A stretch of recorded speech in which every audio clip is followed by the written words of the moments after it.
Hello everyone, welcome to channel learn with ease. आज का topic है अकाउंटिंग रेशियोज का, जिसमें हम सॉल्व करेंगे question number 21 chapter 3 DK Goyal की बुक से क्लास 12 अकाउंट्स।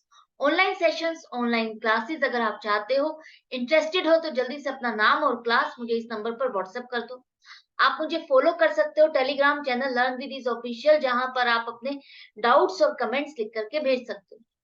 तो आपको क्वेश्चन में दी गई है वर्किंग कैपिटल 4,80,000, टोटल डेट आपके पास 16 लाख है, लॉन्ग टर्म डेट है 10 लाख, इन्वेंट्री 3,40,000, प्रीपेड इंश्योरेंस 20,000 और आपको निकालनी है लिक्विड रेशियो। इतनी सारी इंफॉर्मेशन दी है और आपको निकालनी है लिक्विड रेशियो। तो लिक्विड रेशियो निकालने के लिए आपको क्या चाहिए?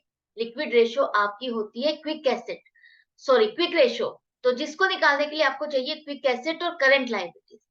इतनी सारी इंफॉर्मेशन में आपको ये दो चीजें निकालने के लिए क्या चीज यूज करनी होगी, समझो। क्योंकि यहाँ पर वैसे तो आपको नहीं दी ना, क्विक एसेट इतनी है, करंट लाइबिलिटीज इतनी है, एज सच आपको ये फिगर्स नहीं दिए, लेकिन आपको खुद इंफॉर्मेशन को यूज करके इन फिगर्स को फाइंड करना है। जैसे कि टोटल डेट आपके पास है 16 लाख। टोटल डेट होती क्या है आपकी? टोटल डेट आपकी होती है long term debt plus current liabilities. अगर आप लॉन्ग टर्म डेट और करंट लाइबिलिटीज को टोटल कर देते हो, ऐड कर देते हो, तो आपको मिलती है टोटल डेट्स। तो लॉन्ग टर्म डेट्स तो आपके पास 10 लाख है और टोटल डेट्स 16 लाख है। तो अगर हम टोटल डेट्स में से लॉन्ग टर्म डेट को माइनस कर देंगे तो आपको करंट लाइबिलिटीज मिल जाएगी, जो कि आ गई 6 लाख रुपए। इसी तरह से आपको चाहिए क्विक एसेट्स। तो क्विक एसेट निकालने के लिए आपको क्या करना होगा? इस इंफॉर्मेशन को कैसे यूज करोगे? आपके पास जो वर्किंग कैपिटल है 4,80,000 है, और वर्किंग कैपिटल आपकी क्या होती है? एक तरह से जब आप करंट एसेट्स में से करंट लाइबिलिटीज को माइनस करते हो, तो वो आपकी जो एक्सेस अमाउंट है, जो करंट एसेट्स में से करंट लाइबिलिटीज को माइनस करने के बाद जो अमाउंट बचती है, उसे हम क्या कहते हैं? वर्किंग कैपिटल कहते हैं। तो current assets excess over current liabilities, वो अमाउंट आपकी वर्किंग कैपिटल है। तो करंट एसेट्स एक तरह से किस चीज का टोटल हो गया आपका? एक तो वर्किंग कैपिटल, दूसरा करंट लाइबिलिटीज। अगर आप इन दोनों को टोटल कर दोगे तो आपके पास क्या आ जाएगी? Current assets.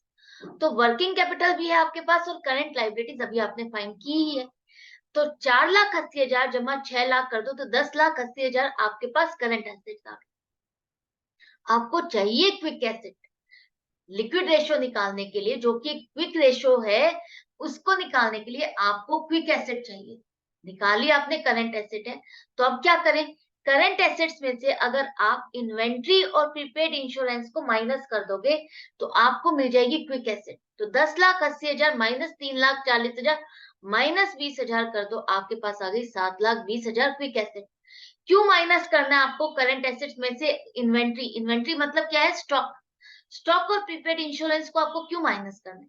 क्योंकि करंट एसेट में हम इन्वेंट्री और प्रीपेड इंश्योरेंस को इंक्लूड करते हैं, क्योंकि हम लेके चलते हैं जो जो एसेट्स आपकी विद इन 12 मंथ्स रियलाइज हो सकती है, जिनको आप पैसे में कन्वर्ट कर सकते हो, वो सारी की सारी एसेट्स आपकी करंट एसेट्स है।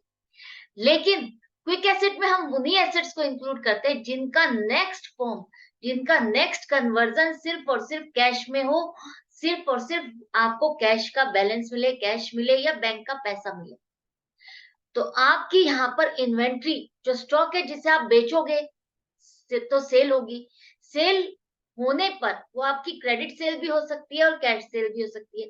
क्रेडिट सेल हुई तो वो आपकी इन्वेंट्री जो आपने सेल की, वो सेल आपकी किसमें कन्वर्ट होगी? डेटर में कन्वर्ट हो गई।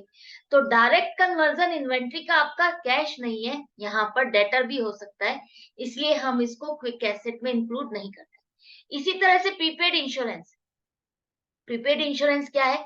एक तरह से आपने अपने इंश्योरेंस का खर्चा एडवांस में पे कर दिया, आगे आने वाली सर्विसेज के लिए भी आपने पहले से पेमेंट कर दी, तो वो आपको पैसा रिटर्न नहीं करेंगे, यहाँ पर आपको अपनी सर्विसेज देंगे। तो प्रीपेड इंश्योरेंस भी आपका क्विक एसेट में कवर नहीं होता, क्योंकि इसमें भी आपका कैश कन्वर्जन नहीं हो रहा, कैश फॉर्म में पैसा वापस नहीं आ रहा। तो क्विक एसेट के लिए आप इन्वेंट्री और प्रीपेड इंश्योरेंस को माइनस कर दो, आपके पास 7,20,000। ये जो मैंने ग्रीन में हाईलाइट किया है वो आपके लिए स्पेशली इसलिए किया है ताकि आपको जो स्पेशली जो हम जिन चीजों को ऐड करके फिगर्स को फाइंड कर रहे हैं वो एक तरह से फॉर्मूला है। तो अगर आप इनको रीड करोगे, अलग से समझोगे तो आपको याद रहेगा, आपको समझ में आएगा कि हमने क्या चीज़ ऐड की थी, कि हमें जो चीज़ फाइंड करनी थी, उसके लिए हमने क्या-क्या ऐड किया था। तो ये मैंने अलग से हाइलाइट किया कि जब भी आपको देखना हो तो आप इज़िली इसको फाइंड कर सकते हो कि कैसे आपने इसको कैलकुलेट किया। तो यहाँ पर क्विक रेशियो अब आप निकाल सकते हो। क्विक एसेट 7,20,000 है, करंट लायबिलिटीज़ 6 लाख है, तो आप 6 लाख से 7,20,000 को डिवाइड करोगे। 6 लाख आपका डिवाइज़र है। इस डिवाइज़र से आपको 7,20,000 को डिवाइड करना है, तो 1.2 अपॉन 1 आएगा और रेशियो हो गई 1.2:1। मतलब कि आपकी क्विक एसेट्स करंट लायबिलिटी से 1.2 टाइम्स ज्यादा है। आइडल रेशियो क्या है आपकी 1:1, तो 1:1 से ये आपकी क्विक रेशियो ज्यादा है, जो कि बहुत अच्छी रेशियो है। आपकी कंपनी की क्या पोजीशन शो कर रही है कि आपकी कंपनी की short term financial position sound है। इजीली आप अपनी करंट लायबिलिटीज को पे कर सकते हो किसी भी मोमेंट पे। तो आई होप आपको ये क्वेश्चन अच्छा लगा होगा, समझ में भी आ गया होगा, क्लियर भी हो गया होगा, कोई डाउट नहीं बचा होगा। लेकिन फिर भी रह जाता है तो आप कमेंट सेक्शन में लिख करके पूछ सकते हो। मैं मिलूंगी आपसे नेक्स्ट वीडियो में नेक्स्ट क्वेश्चन के साथ, आपकी प्रैक्टिस जारी रखने के लिए। उसके लिए आपको भी थोड़ी सी मेहनत करनी होगी। मेहनत करनी है ये कि एक तो लाइक का बटन प्रेस करना अगर आपको समझ में आ रहा है, बेनिफिट हो रहा है, और अभी तक चैनल को सब्सक्राइब नहीं किया है तो जल्दी से कर दो, ताकि जैसे ही वीडियो डले आपके पास नोटिफिकेशन आ सके, आपको इधर-उधर ढूँढना ना पड़े कि मैंने ये वीडियो कहाँ से देखी थी, मैंने वो क्वेश्चन कहाँ से समझा था। तो मिलती हूँ नेक्स्ट वीडियो में। Goodbye and take care.